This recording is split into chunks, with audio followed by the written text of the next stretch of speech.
కామారెడ్డి జిల్లా బోర్లం క్యాంపు గురుకుల పాఠశాలలో 8వ తరగతి విద్యార్థిని మృతి పట్ల స్థానికులు నిరసన వ్యక్తం చేస్తున్నారు. పాఠశాల వద్దకు చేరుకున్న విద్యార్థిని కుటుంబ సభ్యులు, గ్రామస్తులు ప్రిన్సిపల్ నిర్లక్ష్యంపై ఆందోళనకు దిగారు. విద్యార్థులు అందులోనూ అమ్మాయిలతో పనులు చేయించడంపై ఆగ్రహం వ్యక్తం చేశారు. విద్యార్థిని మృతికి కారకులైన వారిపై కఠిన చర్యలు తీసుకోవాలని డిమాండ్ చేశారు. దీంతో ఎట్టకేలకు auto driver, school incharge principal పై కేసు నమోదు చేశారు.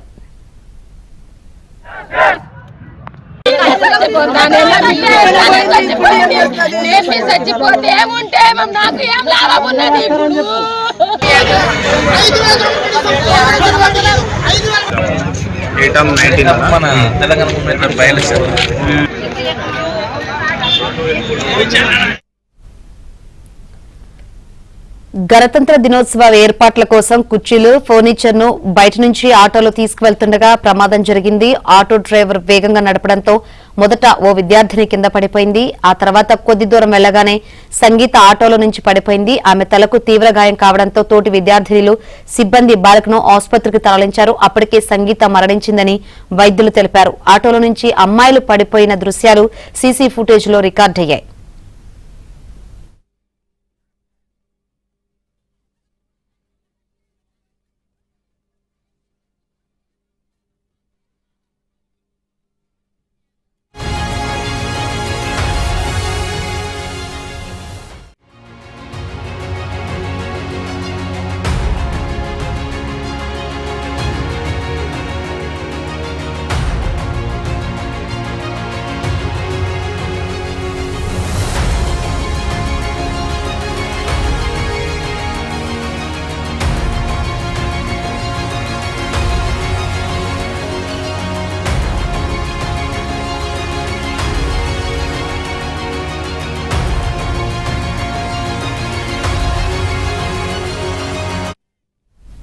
గణతంత్ర దినోత్సవ ఏర్పాట్ల కోసం కుర్చీలు, ఫర్నిచర్ ను బయట నుంచి ఆటోలో తీసుకువెళ్తుండగా ప్రమాదం జరిగింది. ఆటో డ్రైవర్ వేగంగా నడపడంతో మొదట ఓ విద్యార్థిని కింద పడిపోయింది.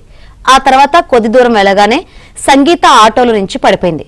ఆమె తలకు తీవ్ర గాయం కావడంతో తోటి విద్యార్థినులు, సిబ్బంది బాలికను ఆసుపత్రికి తరలించారు. అప్పటికే సంగీత మరణించిందని వైద్యులు తెలిపారు.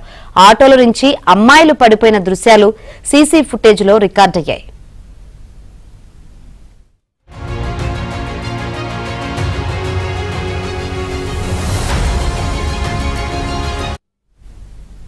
ఈ ఘటనపై స్పందించిన జాగృతి అధ్యక్షురాలు కవిత బాధిత కుటుంబాన్ని ప్రభుత్వం ఆదుకోవాలని కోరారు.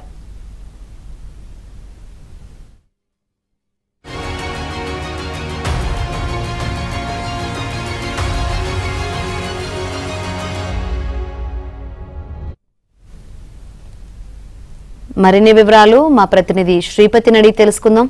శ్రీపతి, ఏంటి అప్డేట్స్? శంకరి, ఏదైతే బోర్లం గురుకుల పాఠశాలలో జరిగిందో ఈ విషాద ఘటనపై పోలీసులు విచారణ చేపట్టారు. బాన్సువాడ డీఎస్పీ విఠల్ రెడ్డి, అలాగే సిఐ శ్రీధర్ బృందం కూడా కొద్దిసేపటి క్రితమే బోర్లం గురుకుల పాఠశాలకు వెళ్లారు. అక్కడ పరిస్థితిని పరిశీలించారు.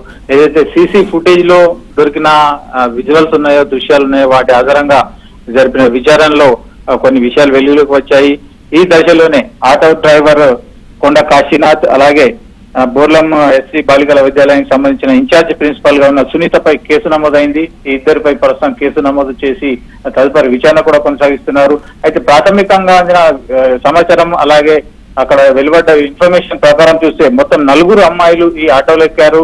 ఈ ఆటోలో అప్పటికే గణతంత్ర వేడుకలకు సంబంధించిన పరికరాలు, సామాగ్రి, అలాగే కుర్చీలు తీసుకొచ్చారు. వాటన్నిటిని కూడా స్కూల్లో డంప్ చేశారు. డంప్ చేసి తిరిగి ఆటో వెళ్తున్న సమయంలో ఈ 4 అమ్మాయిలు కూడా ఆటోలో ఎక్కినట్లుగా తెలుస్తుంది.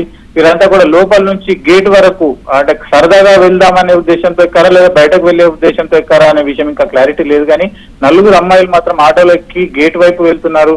వెళ్తున్న సమయంలో మధ్యలోకి రాగానే ఒక్కో అమ్మాయి నడుస్తున్న ఆటోలోంచే దూకినట్లుగా పోలీసులు కూడా చెప్తున్నారు.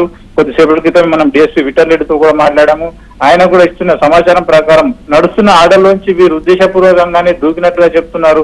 అయితే మొదటగా దూకిన అమ్మాయిలు సేఫ్ గా ఉన్నారు.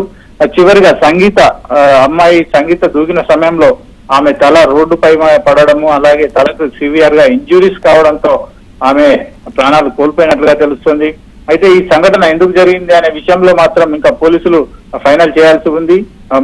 ప్రాథమికంగా మాత్రం ఈ గణతంత్ర వేడుకల ఏర్పాట్లకు సంబంధించి ఆటోలో సామాగ్రిని తరలించడము, అందులో అమ్మాయిలను వాడడం అనే విషయం మాత్రం ఇక్కడ తీవ్ర నిరసన వ్యక్తమవుతోంది. వివిధ ప్రజా సంఘాలు, విద్యార్థి సంఘాలు, అలాగే బీజేపీ, బీఆర్ఎస్ కార్యకర్తలంతా కూడా బాన్స్వాడలో ఆందోళన కొనసాగిస్తున్నారు. అంబేద్కర్ చౌరస్తాలో బయటించి నినాదాలు చేస్తున్నారు. ఇలాంటి సంఘటనలు అంటే తెలంగాణ రాష్ట్రంలో ఇలాంటి విద్యా సంస్థలో జరుగుతున్న సంఘటనలపై తెలంగాణ జాగృతి అధ్యక్షురాలు కవిత కూడా స్పందించారు. ఆమె కూడా ట్వీట్ చేయడం జరిగింది. ఈ బోర్లం గురుకుల పాఠశాల ఘటనపై ఇకనైనా ప్రభుత్వం స్పందించాలి. అమ్మాయిలతో అలాగే విద్యార్థులతో పనులు చేయించడము పరిపాటిగా మారిందనే విషయంలో కూడా కవిత స్పందించారు. అంటే ఇలాంటి దారుణ ఘటనలు జరుగుతున్నాయి. అలాగే అనేక మంది చిన్నారులు ప్రాణాలు కోల్పోతున్నారు. ఇలాంటి విషయాల్లో నియంత్రణ ఉండాల్సి ఉంటుంది. అధికారులు, ఉన్నతాధికారుల పర్యవేక్షణ ఉండాలి. అలాగే కాలేజీలకు సంబంధించిన ప్రిన్సిపాల్స్, ఆ ప్రాంతానికి సంబంధించిన అధికారులు కూడా అక్కడ జరుగుతున్న వ్యవహారాలపై ఎప్పటికప్పుడు దృష్టి పెట్టాలనే విషయంలో కూడా ఒత్తిడి పెరుగుతుంది. ఇటు రాజకీయ పక్షాల నుంచి కూడా బీజేపీ, బీఆర్ఎస్ శ్రేణులు కూడా ప్రస్తుతం బాన్సువాడలో ఇదే డిమాండ్ చేస్తున్నారు. కేవలం ఈ బోర్లం గురుకుల పాఠశాలలో జరిగిన సంఘటనే కాదు, ఇతర వసతి గృహాలు, హాస్టళ్లలో కూడా పిల్లలతో పనులు చేయిస్తున్నారు. అలాగే వారికి రక్షణ లేకుండా ఉంది. ఇక్కడైనా ప్రభుత్వం స్పందించాల్సిన అవసరం ఉందని చెప్పి వారు డిమాండ్ చేస్తున్నారు. Shankari. Right Sripathi, thank you.